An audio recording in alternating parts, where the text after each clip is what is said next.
year was 2247. Humanity had finally reached the stars. For decades, they explored space peacefully.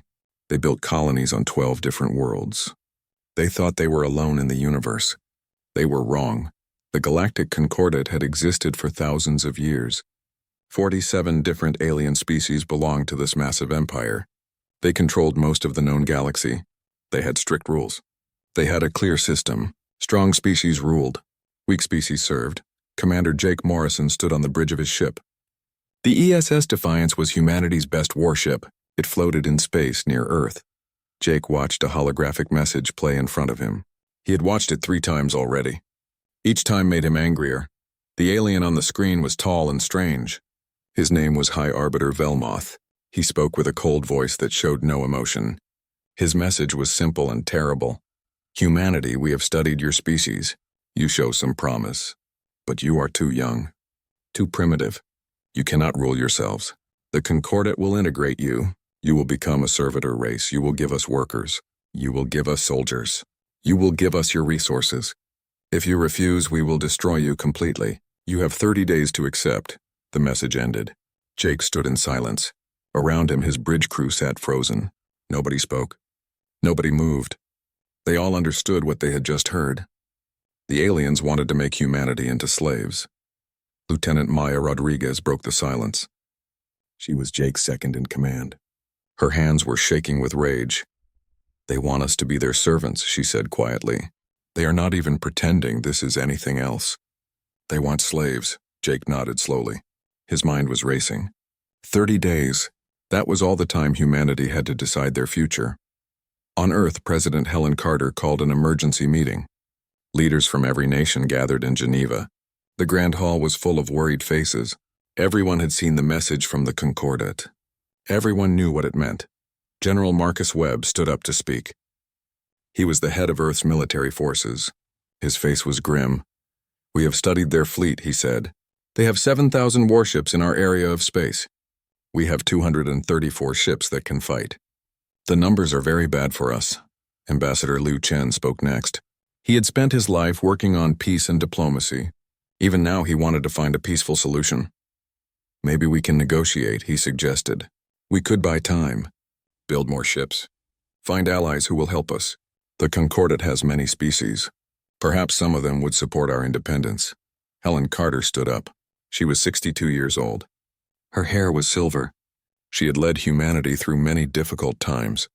But this was different. This was worse than anything she had faced before. I will not be remembered as the president who sold humanity into chains, she said. Her voice was firm and clear. General Webb, start preparing our military. Ambassador Chen, contact every independent system we know.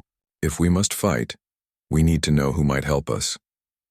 She looked around the room at all the leaders. And someone contact Commander Morrison. If war comes, I want our best ship ready. The message spread quickly across human space. From the mining colonies near Alpha Centauri to the farms on Tau Ceti, humans everywhere heard the news. The Concordat expected them to become slaves. They expected humanity to bow down and accept their fate. But the Concordat had made a mistake. They had studied humanity's technology. They had counted humanity's ships. But they had not understood humanity's spirit. They did not know human history. They did not know that humans had fought against slavery and oppression for thousands of years. In every human settlement, the response was the same. Anger, defiance, determination. Jake Morrison received new orders. He was promoted to admiral. He was given command of Earth's first fleet. All 234 ships would follow his orders. It should have been an honor. Instead, it felt like a death sentence. How could he lead humanity's military against an enemy with 7,000 ships? But Jake was a soldier. He would follow orders. More than that, he believed in the cause. Freedom was not something you could trade away.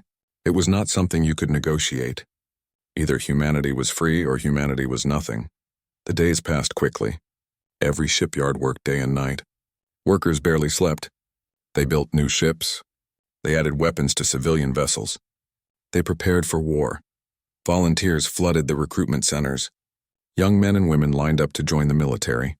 Old veterans came out of retirement. Nobody wanted to sit and wait while others fought for humanity's freedom. Scientists worked on new weapons. Engineers tested new designs. Doctors prepared hospitals for casualties. Everyone knew what was coming. Everyone did their part. President Carter spoke to the planet one more time. She stood in front of cameras that broadcast to every human in existence. Her message was simple. The Concordat thinks they have already won. They think their numbers will force us to surrender. They do not understand who we are. Humanity has faced extinction before. We have been conquered. We have been enslaved. But we have never stayed down. We have never accepted that others could control our destiny. We will not start now. Her voice grew stronger. The Concordat offers us survival if we give up our freedom. To them, this seems reasonable. But they do not understand that freedom is not negotiable for humanity. It is not a luxury. It is who we are. Tomorrow, their fleets will arrive. They will not find us begging for mercy. They will find humanity united and ready to fight. They will learn what every tyrant in human history has learned. Humans would rather die free than live as slaves. She raised her fist high. We will not kneel. The words echoed across Earth, across the colonies, across every human habitat in space. People repeated them. They shouted them. They made them into a promise. The Concordat was coming. They had more ships. They had better technology. They had thousands of years of experience. But they were about to learn something important. They were about to learn that humanity did not fight wars the way other species did. Humanity did not know how to surrender. They did not know how to accept defeat. They only knew how to fight until they won or until they died trying. The 30 days were ending. The Concordat fleet would arrive soon. Jake Morrison stood on the bridge of the Defiance and looked at his crew. They were scared. Of course they were scared. But they were ready. All ships, this is Admiral Morrison, he said into the communication system. In a few hours we face an enemy that thinks they cannot lose. They think numbers are all that matter. They are wrong. We are going to show them what humans can do. We are going to show them that freedom is worth any price. We are going to show them that we will not kneel. Around him, his crew cheered. Across the fleet, other crews cheered. On Earth, people cheered. Humanity was ready. The war was about to begin, and the galaxy was about to learn that threatening humanity was a terrible mistake. The 30 days ended. The Concordat fleet arrived exactly on time. High Arbiter Velmoth sat on the bridge of his command ship. The Eternal Throne was the largest vessel in the sector. Around it, 7,000 warships flew in perfect formation. They emerged from faster-than-light travel in a display of power meant to terrify. Velmoth expected to see Earth's primitive fleet waiting near their homeworld. He expected them to be scared. Maybe they would already be sending messages of surrender. This was how it always worked. Lesser species saw the might of the Concordat and accepted their place. But his sensors showed something strange. Earth's military fleet was not there. Where are they? Velmoth demanded. His tactical officer checked the readings again. We detect no military ships near Earth, High Arbiter. There are civilian vessels and space stations. But their warships are gone. Velmoth felt confused and then worried. Scan the entire system. Check behind their moon. Check behind their star. Find them. The tactical officer worked quickly. High Arbiter, we have scanned everywhere. Their fleet is simply not in this system. 3 light-years away in the Proxima system, Jake Morrison watched his countdown timer. When it reached 0, he smiled. That is it, he said to his crew. The Concordat fleet is at Earth. They cannot come back in time now. He opened a channel to all his ships. 25 of humanity's fastest vessels waited for his command. These were not the biggest ships. They were not the most powerful. But they were fast. Very fast. All ships, this is Admiral Morrison. Today we teach the galaxy what happens when you threaten humanity. Begin Operation Broken Throne. The human ships jumped to faster than light speed. Their target was not Earth. Their target was 3 light-years away. They were going after the one thing the Concordat had left unguarded. They were going after High Arbiter Velmoth himself. Jake had studied every battle the Concordat had ever fought. They always did the same thing. They massed their entire fleet in one place. They overwhelmed their enemy with numbers. It was simple and it worked against every species they had faced, but it left their command structure vulnerable. The human ships emerged from FTL at the edge of the Proxima system. The Eternal Throne sat in orbit around a planet. Only 100 ships guarded it. The rest of the Concordat fleet was at Earth, too far away to help. Jake had been right. The Concordat never expected anyone to attack their command ship. They thought their enemies would defend their homeworlds. They thought everyone fought the way they did. All ships, weapons free. Hit them fast and do not stop moving, Jake ordered. The Defiance accelerated to maximum speed. Behind it, 24 other ships did the same. They screamed through the Concordat defensive line so fast that the alien point defense systems could not track them. Lieutenant Commander Sophie Turner led the fighter squadron. She was laughing as her small craft spun and twisted through enemy fire. She had been a stunt pilot before the war. Now she used those skills to stay alive.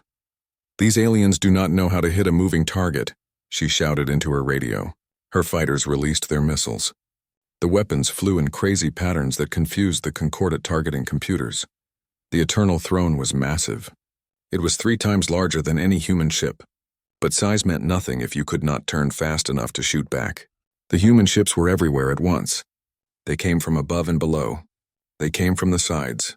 They never stayed still long enough to be targeted. "Focus all fire on their command tower," Jake ordered. Every human ship fired at the same spot. They did not use fancy energy weapons like the Concordat. They used kinetic weapons. Depleted uranium rods accelerated to incredible speeds. Simple, effective, deadly. The command tower of the Eternal Throne exploded. Secondary explosions rippled through the massive ship. Systems failed. Containment fields collapsed. The ship began to tear itself apart. "High Arbiter is dead," reported Commander Ryan Blake. He was monitoring Concordat communications. "Their entire command structure is gone. The fleet at Earth is asking for orders and getting no response." Jake nodded. "All ships scatter. Head to your assigned rally points. Make them chase us." The 25 human ships broke apart. Each one headed in a different direction at maximum speed. The Concordat ships tried to chase them, but it was impossible. It was like trying to catch the wind. At Earth, General Marcus Webb watched his tactical display. 7,000 enemy ships sat in orbit around humanity's homeworld. But something was wrong with them. They were not moving. They were not attacking. They were just sitting there. "They have lost their command structure," one of his officers reported. "They are waiting for orders that will never come." Webb smiled.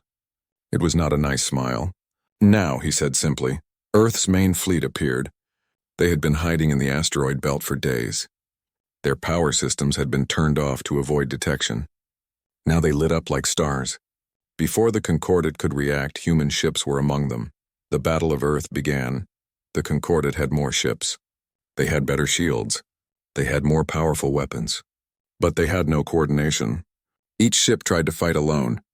They got in each other's way. Some of them accidentally shot their own allies. Captain Danny Foster commanded a destroyer called the Relentless. Before the war, he had been a racing pilot. Now he used those skills in combat. His ship twisted and turned through space in ways that made his crew dizzy. "Concordat cruiser behind us," called out his navigator, Lieutenant Claire Watson. "Then let us introduce him to his friend in front of us," Danny replied. He pushed his ship forward at maximum speed, heading straight at another enemy vessel. At the last second, he fired his maneuvering jets. The Relentless spun 90 degrees and slid sideways past the Concordat cruiser. The pursuing ship could not turn in time. It crashed into its companion. Both ships exploded. "That is 12, Claire said, marking their score. "You are showing off." "You are absolutely right," Danny said with a grin. "I want these aliens to go home and tell everyone that humans are insane." All across the battlefield, human captains fought with tactics that seemed crazy. They rammed enemy ships. They set off their own explosives to take out clustered foes. A cargo ship captain named Kelly Brooks loaded her vessel with bombs and crashed it into a Concordat carrier at full speed. Humans were dying too. Many ships were destroyed. Thousands of people were killed, but not one human ship retreated. Not one captain tried to surrender. President Helen Carter watched the battle from a command bunker deep underground. The surface of Earth was being hit by orbital weapons. Cities were burning, but Earth's defenders held the line. "The Concordat is requesting a ceasefire," Ambassador Liu Chen reported. "They want to negotiate." "What are their terms?" Helen asked. "They want us to accept limited autonomy. We keep our government but swear loyalty to them. They will take 50% of our resources, and they want 10% of our population to work for them." The room went silent. It was better than complete slavery, but not by much. "No," Helen said firmly. "We did not fight this hard to accept those terms. Tell them we will only accept complete independence. Full recognition as a sovereign species. Nothing less, Lucien looked shocked. They will refuse. They will keep fighting. Then we keep fighting too, Helen replied. I meant what I said. We will not kneel. Jake Morrison regrouped his scattered fleet at a secret location. His ships were damaged but still operational. He had started with 25 ships. He still had 23. That was better than he had hoped. The Concordat is pulling ships from Earth to hunt us, Maya reported. They are splitting their forces. Perfect, Jake said. That was exactly what we wanted. The more they split up, the easier they are to destroy. He pulled up a star map. New orders for all ships. Stop running. Turn around and attack. Hit their supply lines. Destroy their communication stations. Make them afraid. The human fleet transformed from running away to attacking. They struck from the darkness. They hit targets the Concordat thought were safe. They destroyed supply convoys. They took out satellites. They made the Concordat understand that nowhere was safe. Sophie Turner led her fighters in a bold attack on a Concordat recruitment center. She broadcast images of the destruction across alien communication networks. The message was clear. If you serve the Concordat, you are a target. The war had been going for 37 days. Humanity had lost millions of people. Dozens of colonies were destroyed. But they were still fighting, and the Concordat was starting to understand that this war was going to cost them far more than they had ever imagined. High-ranking Concordat officials began to question the war. Was one primitive species really worth all this death and destruction? The answer was starting to look like no. The war continued. Days turned into weeks. Earth's surface was scarred by bombing. Many cities were damaged or destroyed. But humanity kept fighting. They refused to give up. Jake Morrison studied the intelligence reports on his screen. The news was not good. The Concordat was bringing in reinforcements. 10,000 fresh ships were coming. They would arrive in 1 week. When they got here, the war would be over. Humanity could not fight against 17,000 ships. He called a meeting of all his ship captains. Their faces appeared on holographic screens around him. 23 faces, all tired, all scarred by weeks of constant battle, but all still determined. The Concordat is sending reinforcements, Jake told them. 10,000 ships. They arrive in 7 days. When they get here, we lose, Captain Danny Foster spoke up. His ship, the Relentless, had survived more close calls than any other vessel. Then we make them pay for every inch. We go down fighting like we have been. No, Jake said quietly. We are not going to die. We are going to win. He pulled up a star map showing the core systems of the Concordat. For weeks we have been playing defense. We have been making them bleed for every objective. But I am tired of playing defense. We have 7 days. In that time, we are going to attack their capital world. The captain stared at him in shock. Maya Rodriguez was the first to speak. Admiral, their capital is 3 weeks away at faster than light speed. We could never get back in time. We are not coming back, Jake replied. His voice was calm. This is a one-way mission. But if we can hit their homeworld, make them feel afraid, they will pull back. Their own people will demand an end to this war. Sophie Turner understood immediately. You want to strike terror into their hearts. Make them understand that nowhere is safe. I want to send them a message, Jake corrected. The same message we have been sending. We will not kneel. And anyone who tries to make us kneel will pay a price they cannot afford. One by one, the captains volunteered. All 23 ships would make the journey. It was suicide, but it was also their best chance to save Earth. The rest of humanity's fleet would stay behind to defend the colonies. President Helen Carter gave them her blessing. She spoke to Jake in a private communication. Her eyes were wet with tears. Come back if you can, she told him. But if you cannot, know that you carry humanity's spirit with you. Show them what we are capable of. Show them why they should fear us, Jake nodded. We will make you proud, Madam President. The 23 ships began their journey. They jumped to faster than light speed and disappeared from human space. For 6 days, they traveled through the darkness between stars. The Concordat was searching for them, but space was vast. 23 small ships were easy to miss. On the 6th day, they emerged at the edge of the Concordat home system. Jake looked at his screen and saw their target. A beautiful blue and green world, unmarked by war, protected by thousands of defensive platforms. 3,000 defensive platforms, Ryan Blake reported, and that is just what our sensors can detect. There are probably twice that many. Then we better move fast, Jake said. He opened a channel to all ships. This is it. We are not here to conquer. We are here to deliver a message. All ships, maximum speed. Do not slow down. We are going straight through. The human ships accelerated to their maximum velocity. Their engines burned hotter than they were designed to handle. It did not matter. They were not planning to use these engines again. Concordate defenders saw them coming and scrambled to respond.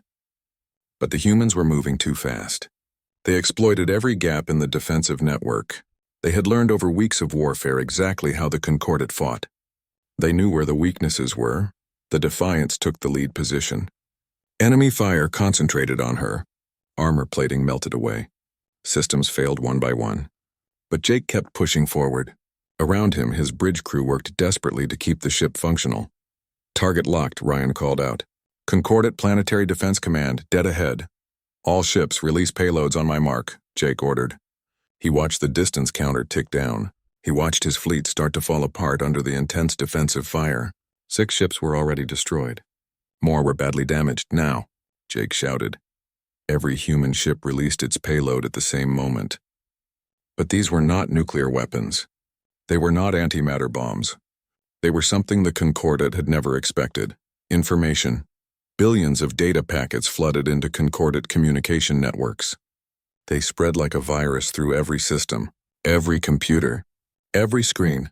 Every communication device on the planet received the same message. Video footage showed the Battle of Earth, images of Concordate ships burning. Records of every human who had died fighting. Audio recordings of their last words, and over it all a message written in every language the Concordate used. We are humanity. You came to our home. You demanded we become your slaves. We refused. You brought 7,000 ships. We destroyed half of them. You killed millions of us. We came to your capital world in response. We can reach anywhere. We can strike anyone. We will not negotiate as servants. We will not give up our freedom. You have 2 choices. Recognize us as equals or fight us until one of our species is extinct. We have proven we would rather die than submit. Can you say the same? Can your people look at these images and accept this cost? This is Earth's final message to the galaxy. We will not kneel. We will make sure everyone who tries to force us pays a price they cannot afford. The Defiance drifted in space. Her engines had finally died. Emergency power kept life support running, but nothing else worked. Around Jake, alarms rang out as more systems failed. But on his screen, he could see the Concordate networks lighting up. The message was spreading faster than anyone could stop it. Citizens across the Concordate were seeing the truth for the first time. They were seeing the real cost of their empire's expansion. Admiral, I am reading massive communication activity on the planet, Maya reported. She was working on a backup console because her main station was dead. The images are spreading everywhere. Their government is trying to block them, but it is not working. Ryan looked up from his station with wide eyes. Sir, I am detecting Concordate military ships changing course. They are pulling back. Multiple fleets are heading back to defend the core systems. Jake felt a wave of relief wash over him. It had worked. The message had gotten through. The Concordate's own people were demanding answers. They were questioning why their government had started this war.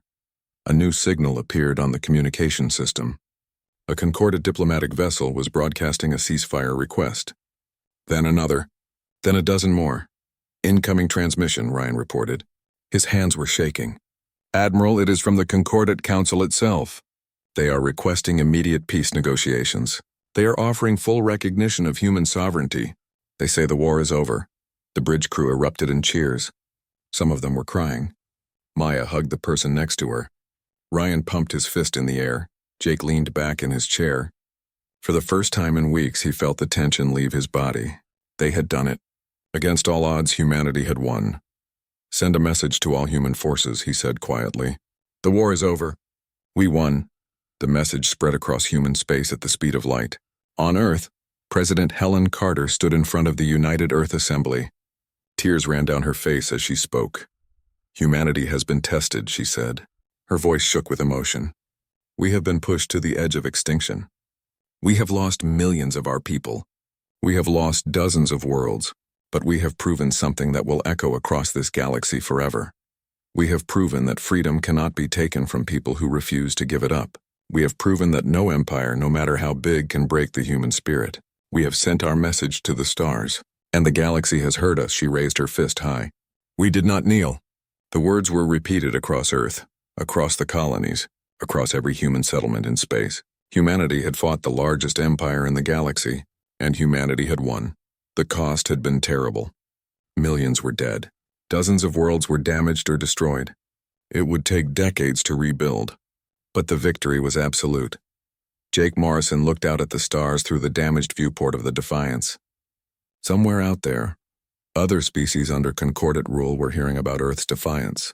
They were learning that freedom was possible, that empires could be challenged.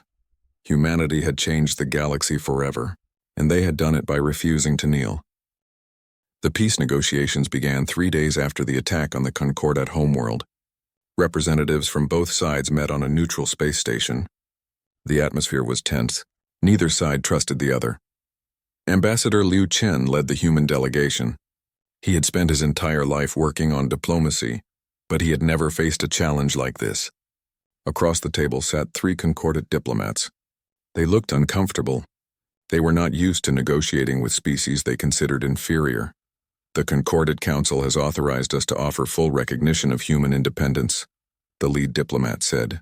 His name was Arbitrator Keln. In return, humanity will cease all military operations and return any captured Concordat personnel. Liu Chen studied the document they had provided. It was better than he had hoped. Full sovereignty, no tribute payments, no forced labor. The Concordat was truly offering peace between equals. These terms are acceptable, Liu Chen said carefully, but we have conditions of our own. Keln looked surprised. Conditions? Yes, Liu Chen replied firmly. First, the Concordat must publicly acknowledge that the war was unjustified. Second, you must pay reparations for the damage done to human worlds.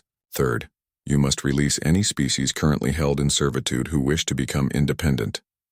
The Concordat diplomats looked shocked. Keln's face darkened with anger. Those terms are impossible. The Concordat has never paid reparations to anyone, and we certainly will not dismantle our entire social structure because one species threw a tantrum. Liu Chen stood up. Then we have nothing more to discuss. Humanity did not fight this war to accept a peace that changes nothing. We will return to Earth and prepare for your reinforcement fleet to arrive. Good day, he turned to leave.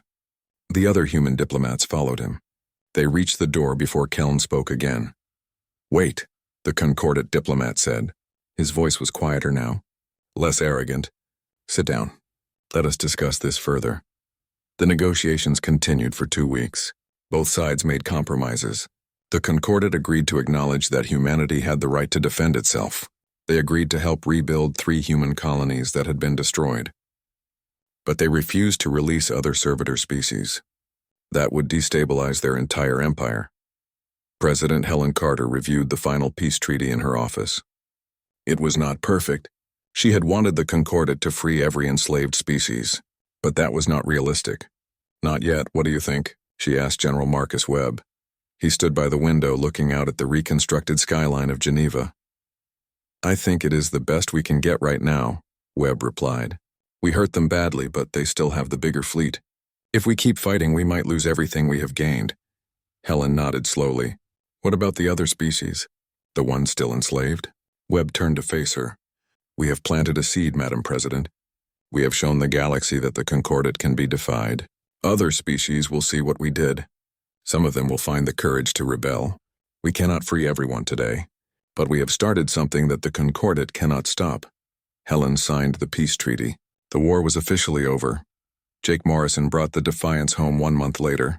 The ship was barely functioning. Engineers had worked around the clock just to get her engines working well enough to make the journey. When she entered Earth's orbit, every ship in the system sounded their horns in tribute. Jake stood on the bridge as Earth filled the view screen. His home, he had not been sure he would ever see it again. Around him, his crew watched in silence. They had all lost friends during the war. They had all seen things they would never forget. A shuttle brought Jake down to Earth's surface. He stepped out onto the landing pad in Geneva and found himself facing a crowd of thousands. People cheered. Some were crying. They held signs thanking the military for their sacrifice. President Carter waited for him at the base of the platform. She saluted him formally, then pulled him into a hug. Welcome home, Admiral. she said quietly. You saved us all. Jake shook his head. I just did my job. Every human who fought did the same. We all saved each other. The celebration lasted for days. Cities across Earth held parades. Heroes were honored. The dead were mourned. Humanity took time to remember what they had fought for and what they had lost. But not everyone was celebrating. In the darker corners of human space, some people were angry. They believed the peace treaty was a betrayal. They wanted to keep fighting until the Concordat was destroyed. A group called the Free Stars movement began to form. They believed humanity should use their new status to liberate other species by force. Their leader was a former military officer named Colonel Frank Hayes. He had lost his entire family when the Concordat bombed his colony. We did not fight this war just to return to the status quo, Hayes said in a public broadcast. The Concordat is still enslaving dozens of species.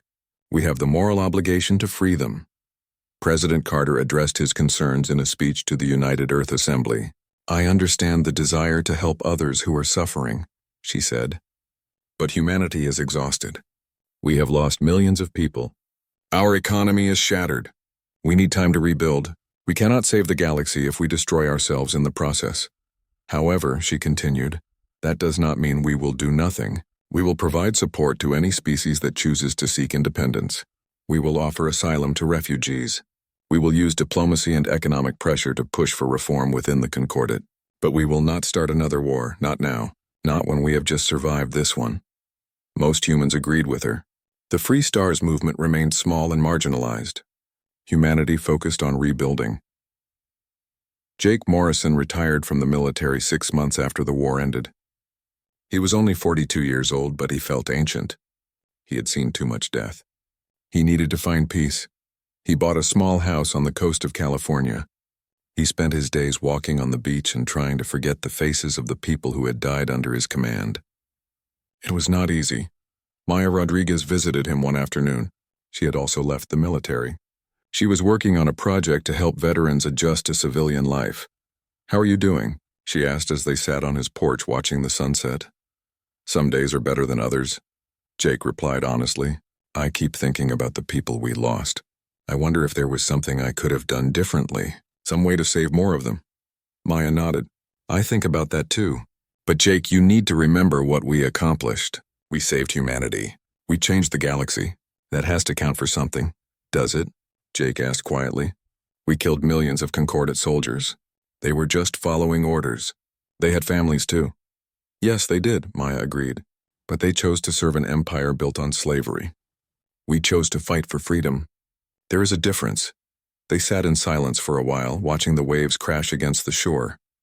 I heard they are building a memorial, Maya said eventually, for everyone who died in the war.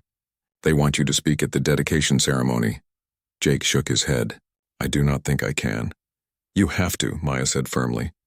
Those people died following your orders. You owe it to them to honor their memory. Jake thought about it for a long time. Finally, he nodded. All right, I will do it. The memorial was built on a hill overlooking Geneva. It was a simple design, a large wall with the names of everyone who had died carved into black stone. Over 3 million names. Jake stood before the crowd on dedication day. Thousands of people had come. Families of the dead, veterans, government officials. They all waited to hear what he would say. He looked at the wall of names and took a deep breath. We are gathered here to remember those who gave everything for humanity's freedom. He began. 3,472,819 people. Each one was someone's son or daughter, someone's parent or sibling or friend. The Concordat thought they could force us to kneel by threatening us with death. They did not understand that some things are worth dying for. Freedom is one of those things. The people whose names are on this wall understood that. They chose to fight. They chose to risk everything. And because of their sacrifice, humanity is free. He paused, his voice breaking slightly. I wish I could have saved them all. I wish none of this had been necessary. But I am grateful for what they gave us, and I promise that humanity will never forget them. The crowd stood in silence. Many people were crying. Jake touched his hand to the wall, feeling the carved names beneath his fingers. Then he walked away, leaving others to pay their respects. Humanity was free, but freedom had come at a terrible cost. The names on the wall would remind them of that forever. 5 years passed after the war ended. Humanity rebuilt their damaged worlds. They constructed new ships. They expanded their presence in the galaxy. But they were careful. They had learned that the universe was dangerous. The peace with the Concordat held, but it was fragile. Both sides watched each other carefully. The Concordat had not forgotten their humiliation. Humanity had not forgotten the threat of enslavement. During those 5 years, something interesting began to happen. Other species started to rebel against the Concordat. The images that humanity had broadcast during the war had spread throughout the galaxy. Enslaved species saw that freedom was possible. They saw that the Concordat could be defeated. The first rebellion came from a species called the Trell. They were a reptilian race that had served the Concordat for 300 years. Inspired by humanity's example, they seized their homeworld and declared independence. The Concordat sent a fleet to crush the rebellion, but the Trell were ready. They had been preparing in secret for years. They used many of the same tactics humanity had used: hit-and-run attacks, striking at supply lines, avoiding direct confrontation with superior forces. President Helen Carter, now in her second term, faced a difficult decision. The Trell were asking for help. They wanted weapons, ships, and military advisors, but helping them would violate the peace treaty with the Concordat. She called a meeting of her senior advisors. General Webb, now retired, came back to offer his perspective.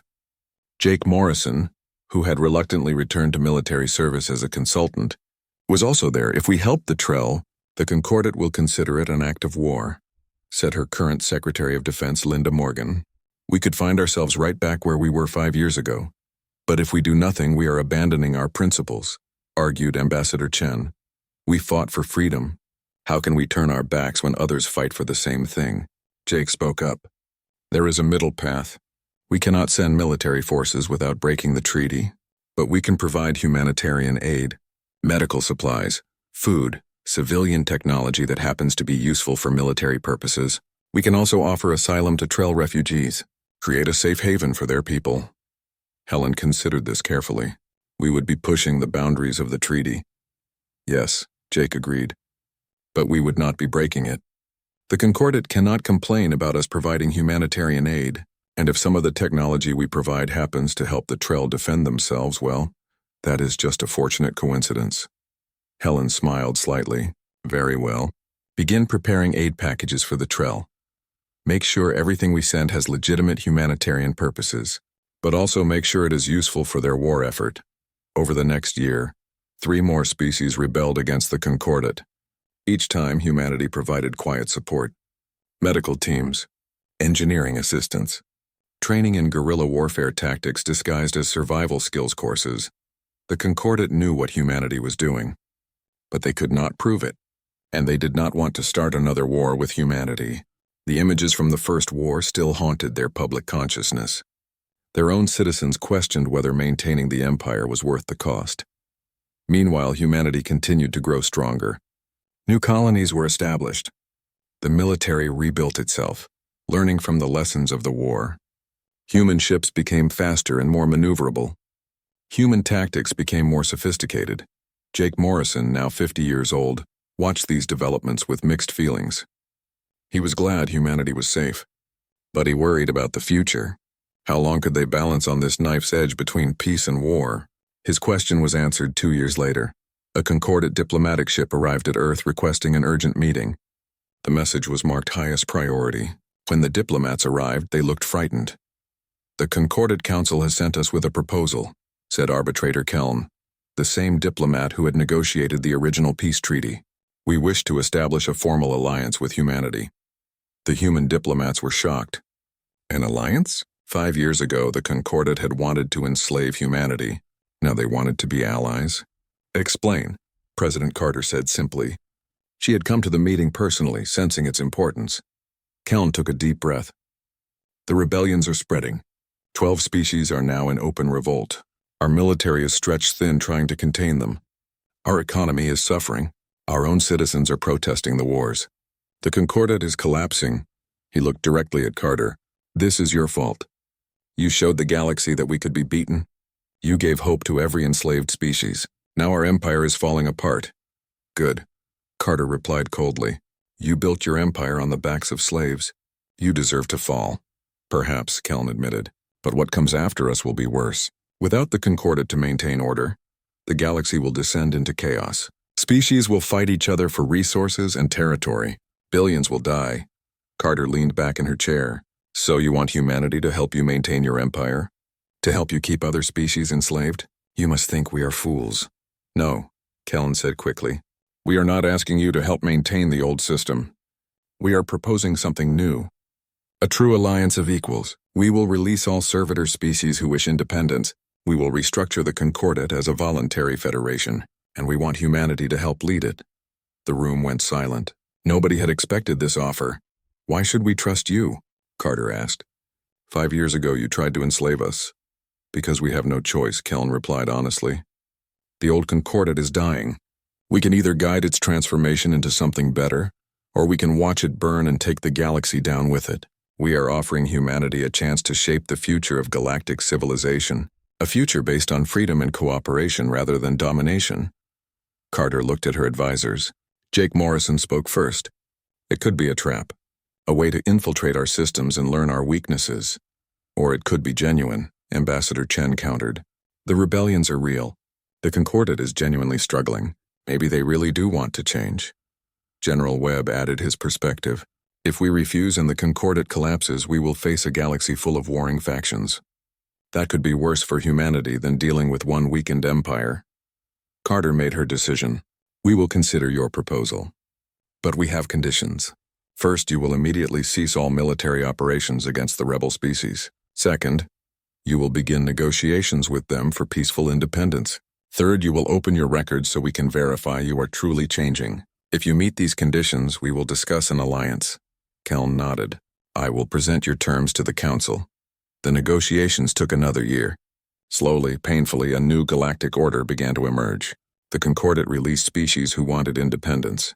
They restructured their government to give all species equal representation. They abolished slavery and forced labor. Not everyone in the Concordat was happy about these changes. There were hardliners who wanted to fight to preserve the old ways, but they were outnumbered by those who were simply tired of war. Humanity played a key role in the transition. Human diplomats mediated disputes between species. Human engineers helped rebuild worlds damaged by the rebellions.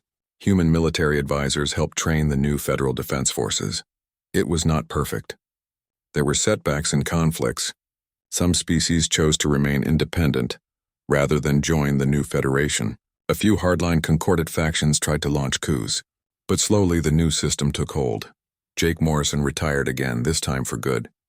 He was 55 years old and finally ready to let go of the past. He returned to his house on the California coast. On the 10th anniversary of the war's end, he received a message. It was from the Trell Council, the first species to rebel after humanity's example.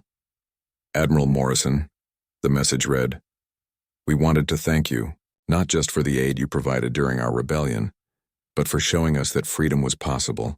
We have erected a monument on our homeworld. It shows a human hand reaching out to pull a Trell to their feet. The inscription reads, they taught us to stand. We thought you should know. Jake felt tears in his eyes.